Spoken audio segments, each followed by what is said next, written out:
and referred to by historians as Jewish Christians.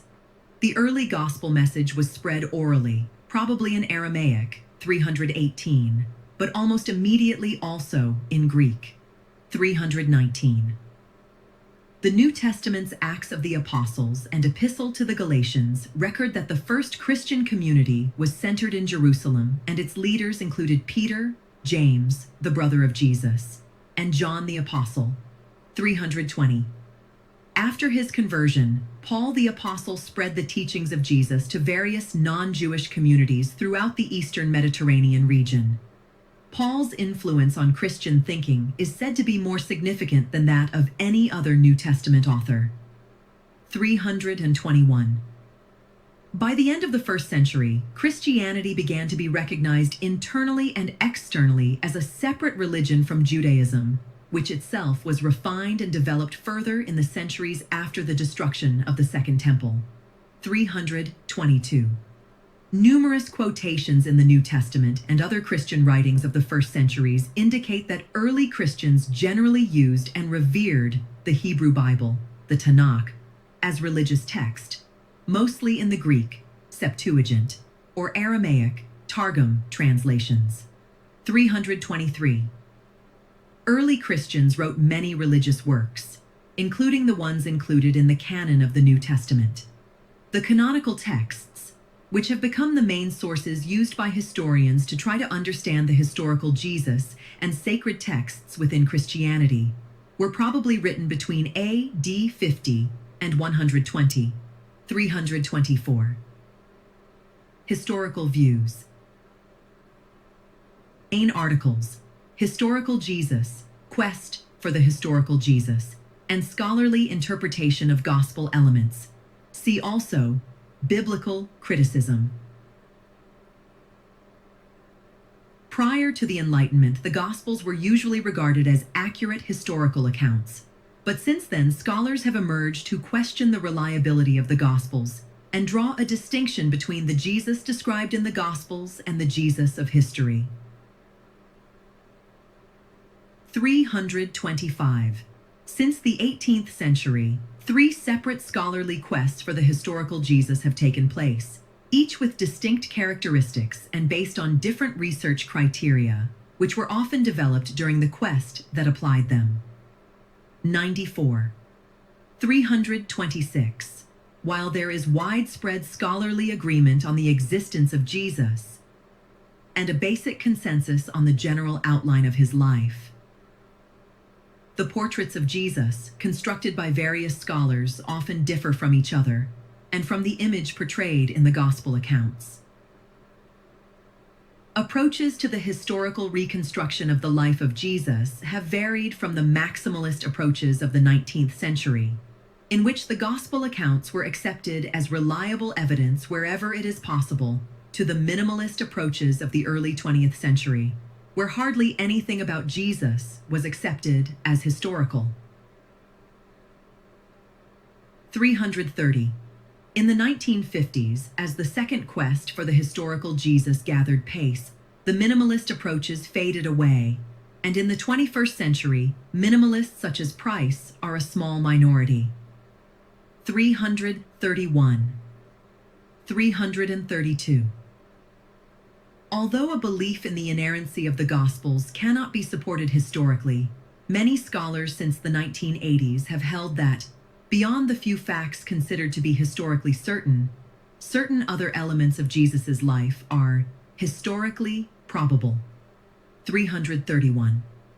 333. 334. Modern scholarly research on the historical Jesus thus focuses on identifying the most probable elements.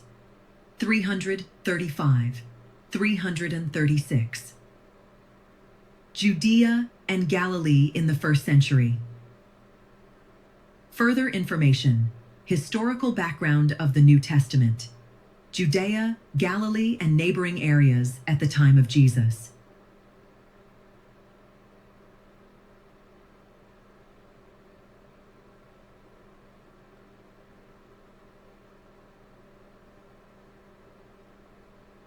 In AD 6, Judea, Idumea, and Samaria were transformed from a client state of the Roman Empire into an imperial province, also called Judea. A Roman prefect, rather than a client ruler, governed the land. The prefect governed from Caesarea Maritima, leaving Jerusalem to be run by the high priest of Israel. 337. As an exception, the prefect came to Jerusalem during religious festivals, when religious and patriotic enthusiasm sometimes inspired unrest or uprisings. Galilee with Perea was a Herodian client state under the rule of Herod Antipas since 4 BC 337. Galilee was evidently prosperous, and poverty was limited enough that it did not threaten the social order. 28. Philip died AD 34, half-brother of Herod Antipas, ruled as tetrarch, yet another Herodian client state to the north and east of the Sea of Galilee that included Gaulonitis, Batanea, and Iturea. It was mostly non-Jewish. 338 south of this, on the east bank of the Jordan, was the Decapolis, a collection of Hellenistic city-states that were clients of the Roman Empire. North of Galilee were the cities of Tyre and Sidon, which were in the Roman province of Syria. Though non-Jewish lands surrounded the mostly Jewish territories of Judea and Galilee, Roman law and practice allowed Jews to remain separate legally and culturally. This was the era of Hellenistic Judaism, which combined Jewish religious tradition with elements of Hellenistic culture.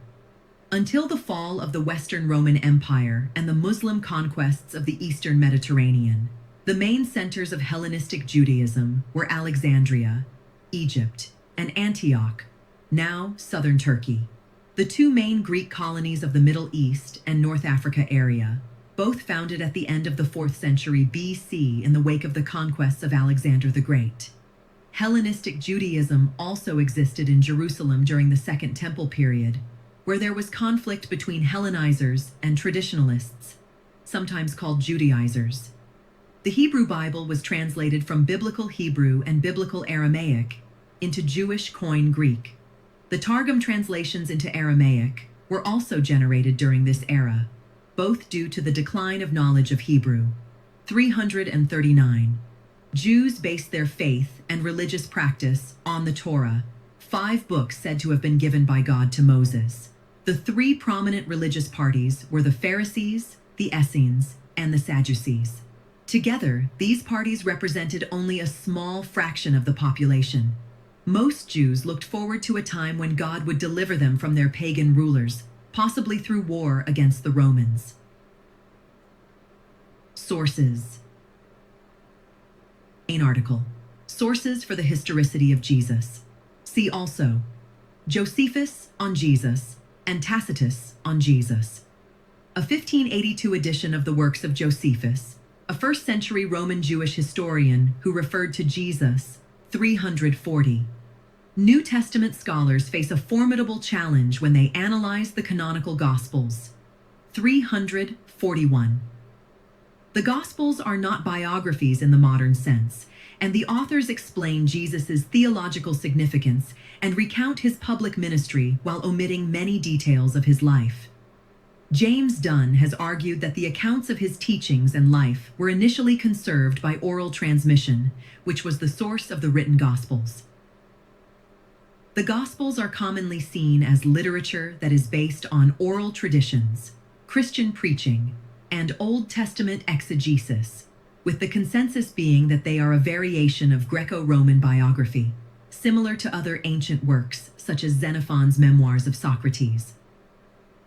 The reports of supernatural events associated with Jesus' death and resurrection make the challenge even more difficult.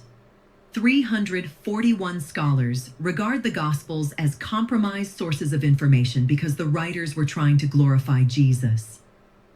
Ed Sanders argues that surviving textual sources provide more reliable details for Jesus' thoughts than they do for the thoughts of Alexander the Great, owing to the texts discussing Jesus being authored closer in time to the events they relate to. Biographies written about Alexander the Great during his own lifetime, who lived 330 years earlier, have all been lost.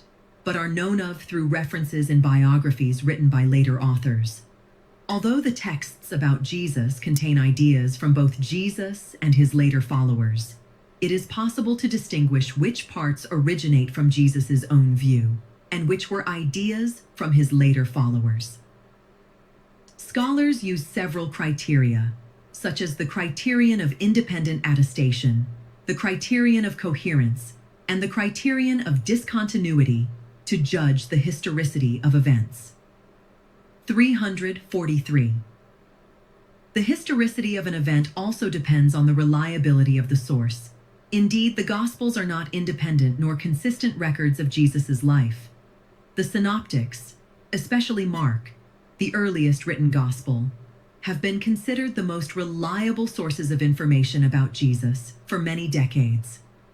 344, 169, 28, 345 John, the latest written Gospel, differs considerably from the Synoptic Gospels and has been considered less reliable, although John's Gospel is seen as having more reliability than previously thought, or sometimes even more reliable than the Synoptics since the Third Quest.